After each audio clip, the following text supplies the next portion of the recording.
Olá pessoal, hoje nós vamos falar sobre Juscelino Kubitschek junto com o pessoal do 9º ano do Colégio Maristão. Juscelino Kubitschek nasceu em 1902 e morreu em 1976.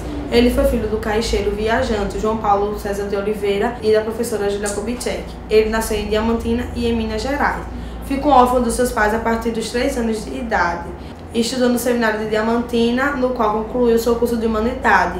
Em 1919, decide prestar concurso público para telegrafista e no ano seguinte decide morar em Belo Horizonte. Em 1922, ingressa no curso de Medicina da Universidade de Belo Horizonte. Em 1927, conclui o curso. Estudou cirurgia em Paris com o professor Maurício Servage e estagiou no Hospital Charité de Berna em 1930. De volta a Minas Gerais, casou-se com Sara Lemos em 1931. Foi nomeado capitão médico da Polícia Mineira. Chefiou no Hospital de Passa Quatro. Tornou-se cirurgião na Revolução de 1932. Juscelino Kubitschek, ex-presidente do Brasil, governou entre 1956 a 1960. Durante seu mandato, construiu Brasília, a nova capital do país, que foi inaugurada dia 21 de abril de 1960.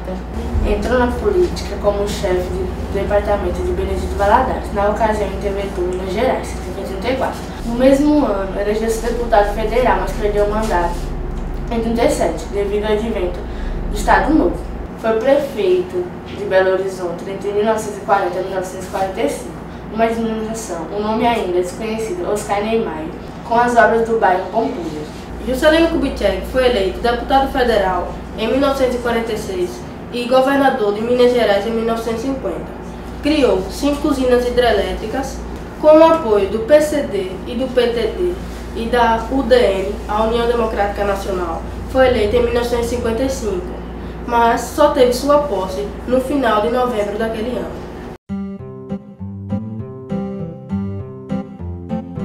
Como pode um peixe vivo viver fora d'água fria? Como pode um peixe vivo viver fora d'água fria? Como poderei viver?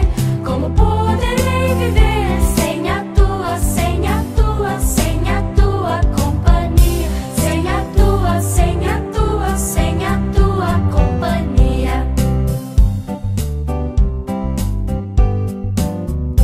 Como pode um peixe vivo viver fora d'água fria? Como pode um peixe vivo viver fora d'água fria?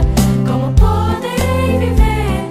Como poderei viver sem a tua, sem a tua, sem a tua companhia?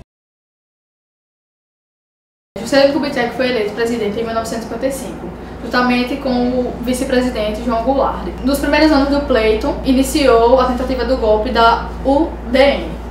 Juscelino Kubitschek estabeleceu um plano de metas com 31 objetivos, dos quais eram prioritários: energia, transporte, indústria de base e educação. Construiu 2 usinas hidrelétricas, 3 Marias e Furnas, abriu grandes rodovias e pavimentou as já existentes, como a ligação entre Rio de Janeiro e Belo Horizonte e a construção das estradas Belo Horizonte e Brasília, Belém Brasília e Brasília Acre. A construção de Brasília era o objetivo central do plano de meta do governo. Já na Constituição de 81, estava estabelecido o local onde deveria ser construída a nova capital do Brasil. Os planos foram concebidos pelos arquitetos Oscar Niemeyer e Lúcio Costa. Após passar o governo para Jânio Quadros, elegeu-se senador por Goiás, indicado pela Convenção Nacional do PSD em 1964. É cassado e tem seus direitos políticos suspensos por 10 anos. Exilado, viveu em Nova York e depois em Paris. De volta ao Brasil, ingressou na academia privada e escreveu suas memórias em Meu Caminho para Brasília, com 5 volumes. O governo JK é o período republicano do Brasil, que vai de 56 a 61. Nesse período é lançado o slogan 50 anos em seco, que visava trazer desenvolvimento econômico e social para o país, estabilizando a economia e tornando o país uma potência semelhante aos Estados Unidos. Bom, não foi bem assim que aconteceu, pois o JK fez vários empréstimos para trazer as empresas para cá, para incentivá-las, como a Ford e a Chrysler, automobilísticas, e a de televisores, tentando crescer a economia do país. E não foi bem assim, ele acabou endividando o país. Juscelino Kubitschek morreu em um acidente automobilístico perto de Resende, quando viajava de São Paulo para o Rio de Janeiro, em 22 de agosto de 1976.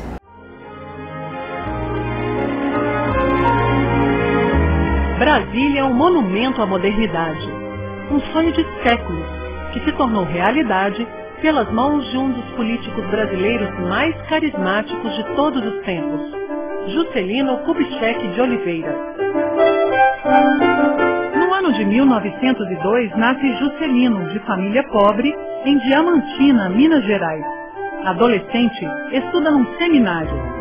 Mais tarde se emprega como telegrafista, profissão que exerce até se formar médico em Belo Horizonte, no ano de 1927. Em 1933, Getúlio Vargas nomeia Benedito Valadares para governar o estado de Minas Gerais. É ele quem inicia Juscelino na política, convidando-o para ser seu chefe de gabinete. Em abril de 1934, JK filia-se ao Partido Progressista, pensando em concorrer como deputado federal nas eleições seguintes. Assim, ele é eleito com a maior votação do estado em 1935. No dia 10 de novembro de 1937, Getúlio precipita o golpe. Ele fecha o Congresso e institui o Estado Novo. Juscelino perde o mandato na Câmara e reassume suas atividades de médico em Belo Horizonte. Em fevereiro de 1940, Benedito Valadares convida JK a assumir a prefeitura da capital mineira. Famoso por seu bom humor, Juscelino se populariza e empreende grandes obras de infraestrutura na cidade de Belo Horizonte. Amplia redes de água e esgoto, abre avenidas e constrói o conjunto arquitetônico da Pampulha, projeto de Oscar Niemeyer. Getúlio Vargas é deposto em 29 de outubro de 1945 e Juscelino é afastado da prefeitura. Nas eleições de dezembro, Eurico Gaspar Dutra é eleito presidente da República. Juscelino Kubitschek elege-se deputado federal e participa da elaboração da Constituição de 1946. Em 1950, Getúlio Vargas torna-se presidente da República mais uma vez. Juscelino disputa e vence a eleição ao governo de Minas Gerais. Ele tem como base de sua administração o binômio energia e transporte. Em agosto de 1954, Getúlio Vargas se suicida. O vice Café Filho assume a presidência da República. Em fevereiro do ano seguinte, é JK quem lança a candidatura à presidência. O momento político é delicado. Há um movimento contra as eleições e a favor de uma intervenção militar. As eleições de 3 de outubro de 1955 ocorrem num clima de tensão com o exército nas ruas. Logo após o resultado, líderes da UDN, União Democrática Nacional, contestam a legitimidade da vitória de JK e Jango. O ministro da Guerra, general Henrique Teixeira Lott, toma a frente de um movimento pela legalidade, para garantir a posse dos eleitos. Ao assumir, Juscelino pede ao Congresso o fim do estado de sítio e da censura à imprensa. Mesmo com uma difícil situação econômica herdada dos governos anteriores, dá partida ao plano de metas. O lema 50 anos de progresso em 5 de governo encabeçava as 30 metas divididas em 6 grandes áreas: energia, transportes, alimentação, indústrias de base, educação e a construção de Brasília. Juscelino prometeu, para se eleger, um país crescendo, um país se desenvolvendo. Ora, para isso ele precisava de capital para investir. Os limitantes da poupança nacional, do capital privado nacional naquele momento, fizeram com que ele procurasse o capital estrangeiro. Ele coloca na mão do capital estrangeiro o setor dinâmico, um dos setores dinâmicos do seu crescimento, o setor automobilístico. Entretanto, criou espaço para o capital nacional. As construções de estrada, até onde nós estamos informados, não foi feito com capital estrangeiro. Porém, ele usou também recursos públicos para acelerar o crescimento. E isso causou um problema inflacionário. Nada comparado com o que aconteceu anos depois. Nós estamos falando de uma inflação no período Juscelino que vai chegar entre 20% e 30% ao ano. O que ele prometeu, estabeleceu em metas, em geral ele cumpriu. Tá certo? Isso também é cada vez mais raro na história recente do Brasil. O custo dele ter cumprido isso, nós podemos discutir. Eu acho que em uma relação benefício-custo, o governo Juscelino Kubitschek foi um governo com benefícios sociais muito superiores aos custos sociais. Em abril de 1956, JK assina o projeto de lei que propõe a transferência da capital do Brasil, aprovado pelo Congresso Nacional, mesmo com forte oposição da UDN. Em março de 1957, o urbanista Lúcio Costa ganha o concurso que vai definir o traçado do Plano Piloto de Brasília. Em 1959, o governo lança um plano econômico para controlar a inflação e pede crédito ao Fundo Monetário Internacional. O fundo faz uma série de exigências e o governo se recusa a ceder à pressão.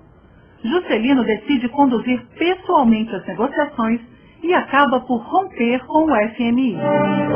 Em 21 de abril de 1960, Juscelino Kubitschek inaugura Brasília, a nova capital do Brasil.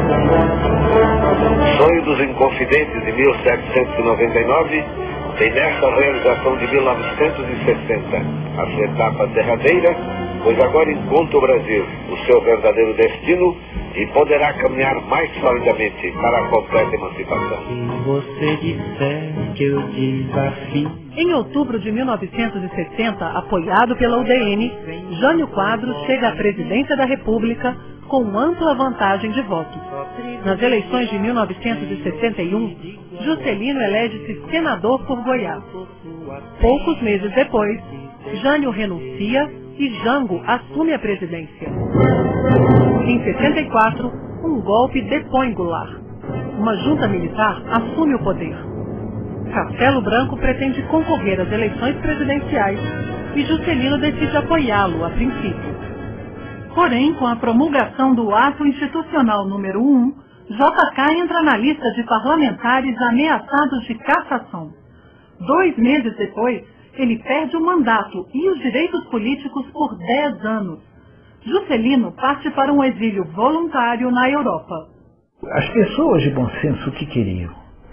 Queriam que isso não se agravasse mais ainda, né? E que o Brasil tivesse uma abertura, um caminho para consagrar a volta à democracia.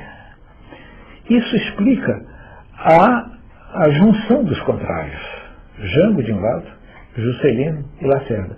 Mas eram os 3 maiores líderes populares que o Brasil tinha. Por que não juntar forças? Mesmo que tivessem sido inimigos, eles agora tinham um inimigo comum, que era a ditadura, né? Todos eles foram vítimas da ditadura, né? Da perseguição, tudo. Era natural que se unissem. E isso mostra a grandeza, né? Mais uma vez, do Juscelino, do Jango também, que se uniu com o indivíduo que mais os atacou. Eles esqueceram tudo isso, fizeram frente amplo. Evidentemente com a reação do governo, isso não prosperou. No domingo, dia 22 de agosto de 1976, Juscelino segue pela Via Dutra para o Rio de Janeiro, vindo de São Paulo.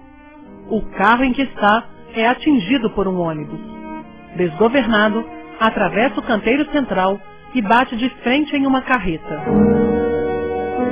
Mais de 60 mil pessoas deram o último adeus a JK. Na marcha de 15 quilômetros até o cemitério Campo da Esperança, em Brasília, se confundiam lágrimas, palmas e vivas.